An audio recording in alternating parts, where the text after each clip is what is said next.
আৰু খানকাহত বহি জিকিৰ আজকাৰ কৰিলো। ৰমজান অহাৰ আগতে চবে 12টাৰ পৰা 40 দিন এতেকাফ কৰিলো। তাৰ বাহিৰে আৰু আমি কি ভাল কাম কৰিছো? আমি নিজৰ জায়জা লৈছো, নিজৰ এহতেচাব লওঁ, নিজৰ ৰাতি কাম কৰিলো। এই 24টা ঘণ্টা যে আল্লাহ তাআলা আমাক দিলে, আজি এই দুনিয়াৰ পৰা এদিন আপুনি মই গুচি যাব লাগিব। কুল্লু নাফসিন যায়কাতুল মউত, সকলো জীৱই মৃত্যুৰ সোৱাদ ল'ব লাগিব নালাগে? আপুনি আৰু মই ল'ব লাগিব। এই এতিয়া আমি মৌলানা চাইদি চাহাবৰ লগত একেলগে ভাত খাই আছিলোঁ। তেখেতৰ পলম হৈছিল দিয়ে তাহাত, তেখেতৰ ককাই কালি ঢুকাই গ'ল। যাৰ ঘৰত আমাৰ ককাই ঢুকাই যায়, সেই ভায়েক আহিব পাৰে নেকি? কিন্তু তেখেতেও এইকাৰণে আহিছে আপোনালোকৰ ওচৰত, আপোনালোকক কথা দিছে। ময়ো আমাৰ চৈয়দুল মৌলা চাহাবক ক'লো, ঠিক আছে ইনশাআল্লাহ আহিম একপাক। কিয়নো মই ভাষণ দিয়াত কৰি মেইন কৰ্মটো পচন্দ কৰোঁ। কিন্তু আজি যে আমি মোৰ কথা যিসকল বজাৰত আছে তেখেতসকলেও শুনক আৰু আপোনালোকে শুনক। আজি আমি লাঞ্ছিত, বঞ্চিত, অপমানিত হওঁ না। আজি আমাৰ কিবা দাম আছে নাই? কিয়? আমাৰ আজি এইখিনিয়ে দাম আছে। আমাক এটা টাইটেল দিছে, উপাধি দিছে। সেই উপাধিটো হৈ গ'ল মিয়া। সেইটো এটা উপাধি আমাৰ পৰিচয়। তাৰ বাহিৰেতো বেলেগ নাই।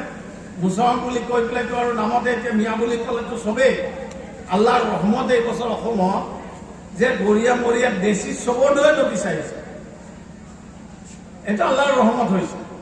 এতিয়া মানুহে বুজিছে যে আমিতো মুছলমান, আমি ভাগ ভাগ হৈছো।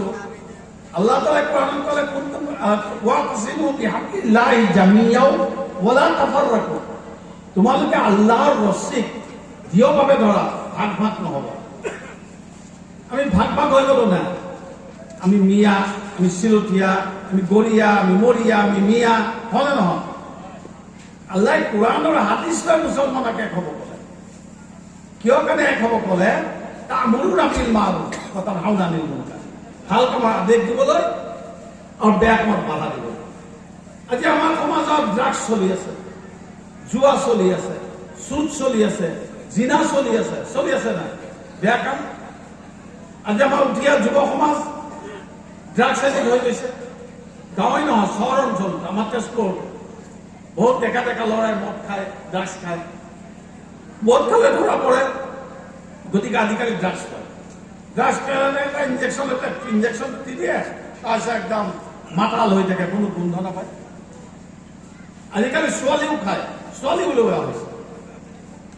এই যে বেয়া কামটো আপুনি মই আলোচনা কৰোঁ নে? আমাৰ ধৰ্মীয় সভাটো হৈছে আমি আকাশৰ ওপৰৰ মাটি তলৰ বায়ান কৰি দিলোঁ, কিন্তু দুনিয়াখনত যে আমি চলিব লাগিব তাৰ ওপৰত আমাৰ বায়ান কেতিয়া হ'ব? আজি মানুহ নহা হৈছে কিয়? মজলিছত আহিছ, এই মাৰ্কেটত কমে 1000 মানুহ আছে, পুৰুষ মহিলা ল'ৰা ছোৱালী আছে। কিন্তু এই মজলিছত কিমানজন আছে? বেছি বেছি 100 হ'ল, তাতকৈ বেছি নাই। কিন্তু আল্লাহ তাআলাই যাক হিদায়ত কৰিছে সি মজলিছত বহিছে। আমি দোৱা কৰোঁ, আপুনি আমি সকলোৱে দোৱা কৰিম আল্লাহ তাআলাই তেখেতসকলক হিদায়ত দান কৰক। কি দুনিয়াখন মায়া জাল, এই মায়া জালত যদি আমি পৰি থাকো তেনেহ'লে যেতিয়া আজৰাইল আহি যাব তেতিয়া আমাক ৰক্ষা কৰোঁতা কোনো নাথাকিব। থাকিব নেকি? থাকিব জনাব? আমাৰ কবৰৰ খুৰাকটো আপুনি মই ইয়াতে যোগাৰ কৰি ল'ব লাগিব। আজি আমি মুছলমান হৈছোঁ, আজি আমাৰ মছজিদসমূহ বিৰান, আমাৰ মছজিদসমূহ খালী। মছজিদত যাই চাব, ফজৰৰ সময় 4-5টা মানুহ, মগৰিব আৰু ইশাত মানুহ অলপ, জহুৰ আচলত পায়। গাঁও চহৰ চবতে একেই, কিন্তু ওয়াক্তত ইমাম মুয়াজ্জিন আজান দিব লাগিব, নহ'লে ধৰে। যোনা টাইমে আজান হৈছে না, কেইজনী ধৰে নে নধৰে? এইপিনে মই নামাজ নপঢ়োঁ, কিন্তু ইমামৰ কথা লাগিটো কৰিম। মই বেছি কথা নকওঁ, 4টা আয়াতৰ ওপৰতে আপোনাৰ, কিন্তু কোৰআন শৰীফত আল্লাহ তাবাৰাক তাআলাই 6666টা আয়াত নাজিল কৰিছে। তাৰ ভিতৰত 4টা আয়াতৰ ওপৰতে মই এটা আয়াত পঢ়িলোঁ, 2টা আয়াত পঢ়িলোঁ। যে দুটা আয়াতৰ সংক্ষিপ্ত কৈ দিছো আপোনালোকক। এতিয়া আয়াত হ'ল ইন্নাল্লাহ লা ইউগাইয়িৰু মা বিকৌমিন হাত্তা ইউগাইয়িৰু মা বিআনফুসিহিম। আল্লাহে কোৰাণত কোনো সম্প্ৰদায়ক উন্নতি কৰি নিদিয়ে যেতিয়ালৈকে সি নিজৰ চিন্তা চৰ্চাৰ পৰিৱৰ্তন কৰে। আমি যদি দোয়া কৰি থাকো আমাৰ কি আল্লাহ তাআলা সংশোধন কৰি দিব? কৰিব নেকি? এটা সময়ত আমাৰ গুৰু সম্প্ৰদায় মানুহখিনি আছে, মদ খাই মাতাল হৈ পৰি আছে। আজি তেখেতসকল ইউনাইটেড হ'ল, তেখেতসকলে নিজৰ চিন্তাধাৰা পৰিৱৰ্তন কৰিলে। আজি তেখেতসকলে হাগ্ৰামা মহিলাই এইবাৰ জিকিলে নাই ভালকৈ ভোটত? কোনে দিলে চলতানক? আল্লাহ কোৰাণত কয় তুইজ্জু মান তাশাউ ওয়া তুযিল্লু মান তাশাউ বিয়াদিকাল খাইর ইন্নাকা আলা কুল্লি শাইইন কাদির। আল্লাহ যাকে ইচ্ছা করে তাকে শাসনভার দিয়ে, যাকে ইচ্ছা করে তার পৰা শাসনভার কাঢ়ি লয়। আল্লাহ যাকে ইচ্ছা করে তাক সম্মান দিয়ে আর যাকে ইচ্ছা করে তাক আল্লাহ সম্মান করে। এতিয়া এই আয়াতটোৰ ওপৰত আপুনি মই যদি চিন্তা কৰোঁ তে আপোনাৰ মোৰ প্ৰথমতে চিন্তা ফিকিৰ বদলাব লাগিব। চিন্তা ফিকিৰটো কেনেকুৱা? আপোনাৰ আগতে খেৰৰ ঘৰ আছিল ন? কি আছিলে? আজি কি ঘৰ? টিঙৰ ঘৰ, RCC ঘৰ। আপুনি নিজৰ চিন্তাটো পৰিৱৰ্তন কৰিছিল না? আগতে বাঁহৰ ৰিং বনাই পেলাই বাঁহ বান্ধি দিছিল, কলা পায়খানা বাঁহৰ তাতে দিছিল একদম ঢোকা, হয়নে নহয়? আজিতো আপোনাৰ চেণ্ট্ৰেল লেট্ৰিন হ'ল, টাইলছ আছে, দামী দামী টাইলছ লগাইছে, এতিয়া চাৱাৰ আছে, এতিয়া খালি চুইচ টিপিলে পানী পৰি যায়। এতিয়া আপুনি চিন্তাৰ পৰিৱৰ্তন কৰিছে না? এতিয়া আমাৰ জাতিটো আজি আগবাঢ়ি নোযোৱা কাৰণটো কি? এই যে আল্লাহ যে কোৰাণ শৰীফ আয়াতটোত ক'লে যে আয়াতটোৰ ওপৰত আপুনি মই চিন্তা কৰিব লাগে না? আমি আজিৰ পৰাই এইটো চিন্তা ফিকিৰ কৰিব লাগিব যে মই কালিলৈ যি আছিলো, আজি অলপ দেৰি আগলৈকে, আজিৰ পৰা মই এইটো চিন্তা কৰিব লাগিব, খাওঁ নাখাওঁ মোৰ ল'ৰা ছোৱালীক ভাল শিক্ষা দিম। এক নম্বৰ কাম।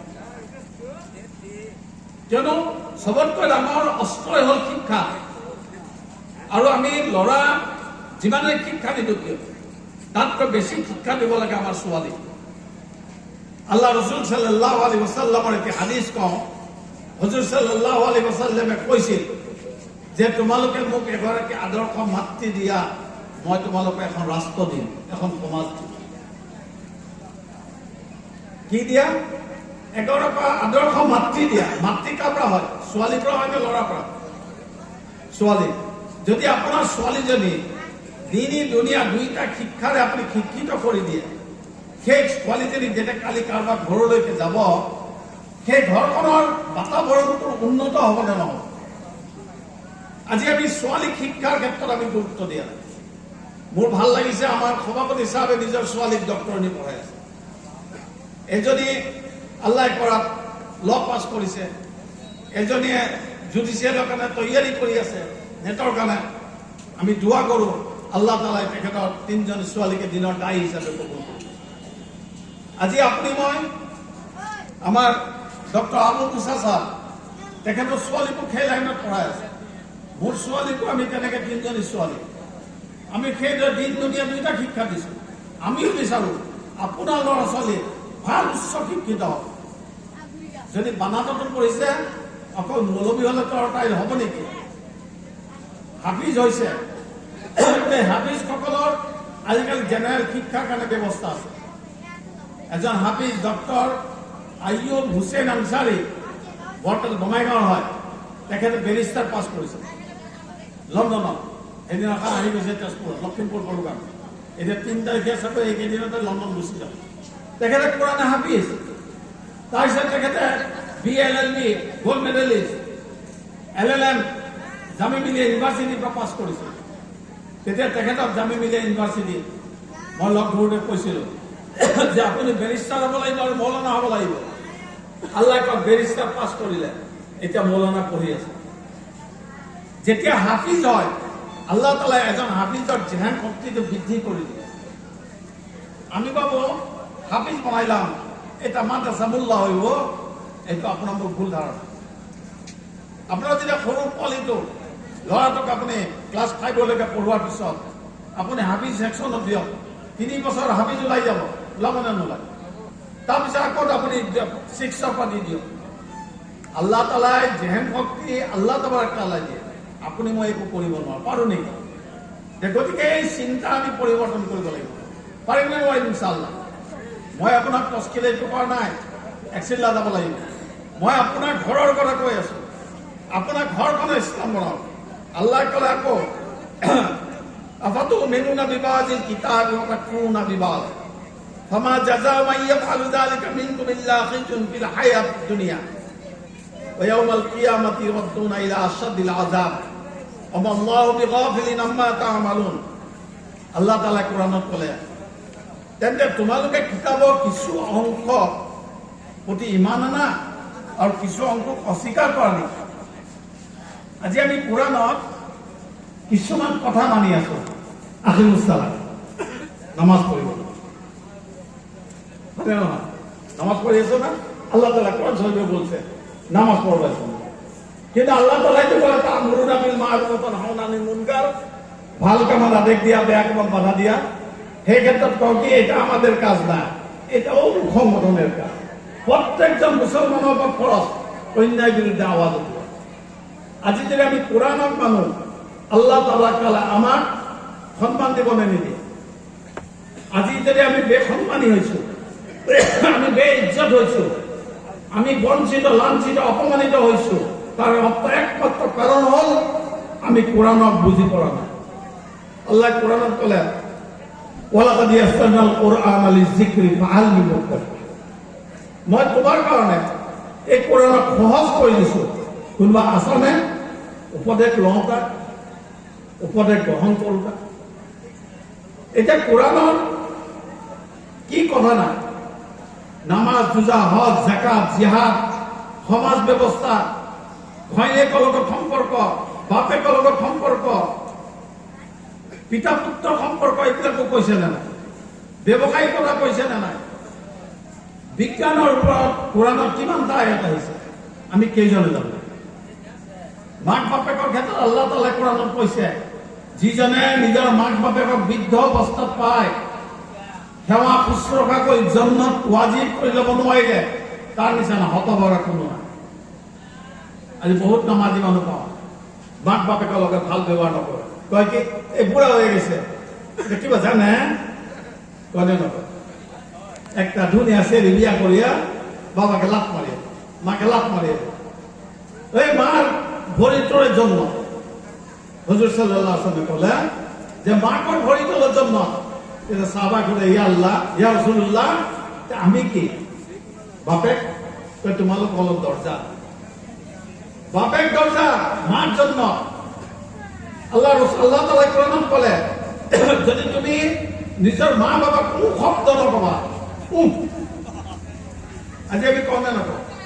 কিবা আনিব দিলে বাবা এটা বেশি করে শব্দ কওঁ, কোরআনে মনা কৰিছে, হাদিসত মনা আহিছে। আপুনি মই দাড়ি খজুৱাই আছো, বাবা লগত কি ব্যৱহাৰ কৰিছো, এইবিলাক আমি সংশোধনী হ'ব লাগিব। তে আল্লাহ তাআলাই কয় তেনে তোমালোকৰ মাজত যিসকলে এনে কৰে পাৰ্টিক জীৱনত সিহঁতৰ বাবে একমাত্ৰ প্ৰতিফল লাঞ্ছনা আৰু অপমান। আজি যিটো হৈ আছে অসমৰ বাতাবৰণ, আমি লাঞ্ছনা অপমান হৈছো নে নাই? ইয়াৰ কাৰণ কি? আমি কোৰআনৰ কিছু আয়াত মানিছো আৰু কিছু আয়াত মানা নাই। গতিকে ভাই ভকল, আজি এই ইমান ধুনীয়া এটা মেহফিলত আমি গোট খাইছো, আমি যদি সংশোধন হৈ যাওঁ তেনেহলে আমাক কোনো ঠাট্টা ইতিকি নকৰে। আমি পাৰিম নে নোৱাৰিম? আপোনালোকে এই কছাৰীবেটী গাঁওখনৰ বাসিন্দাসকলক মই কওঁ, আপোনালোকে এখন আদৰ্শ সমাজ বনাওক, যে এখন গাঁৱত চুৰ ড্ৰাগছ মদ জিনা কৰা মানুহ নহব। এইখিনি পাৰিব নে নোৱাৰে? যদি আপোনাৰ গাঁৱৰ ডেকা ল'ৰাখিনি যদি এইখিনি কাম কৰে, আপোনালোকক চাই ওচৰৰ প্ৰতিবেশী সংশোধন হ'ব নে নহব? কিন্তু আজি আমি ডাঙৰ ডাঙৰ মজলিছ কৰি আছো, কিন্তু মজলিছৰ ফাইদা কিয় হোৱা নাই? আমি আন্তৰিকতাৰে বহা নাই। আল্লাহ তাআলাই আমাৰ আগৰ বক্তাই কৈ গৈছিলে বহুত কথা কৈছে, মই তাৰ ওপৰত নকওঁ। তেখেতে বহুত গুৰুত্বপূৰ্ণ আয়াত কৈছে মাহে ৰমজানৰ ওপৰত, ইন্না আনজালনাহু ফি লাইলাতুল কদৰৰ ওপৰত ক'লে না। তেখেতে এতিয়া হাদিছো কৈছিল, মই হাদিছ ৰিপিট কৰি শেষ কওঁ।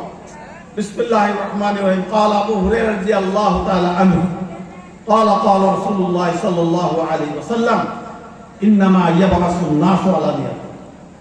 আজ আবু হুরায়রা রাদিয়াল্লাহু তাআলা আনহু বর্ণনা করেছে রাসূলুল্লাহ সাল্লাল্লাহু আলাইহি ওয়াসাল্লামে কৈছে কিয়ামতৰ দিনাখন মানুহক নিজৰ নিয়তৰ ওপৰত বাহিৰ দিশটো চোৱা নহ'ব। আমি যে দাড়ি টুপি ৰাখিছো, এই লেবাছ সুন্নতি পিন্ধি আহিছো, এইবিলাক নাচাব। চাব এই দাড়ি টুপি এই লেবাছ কাৰ কাৰণে পিন্ধিছো।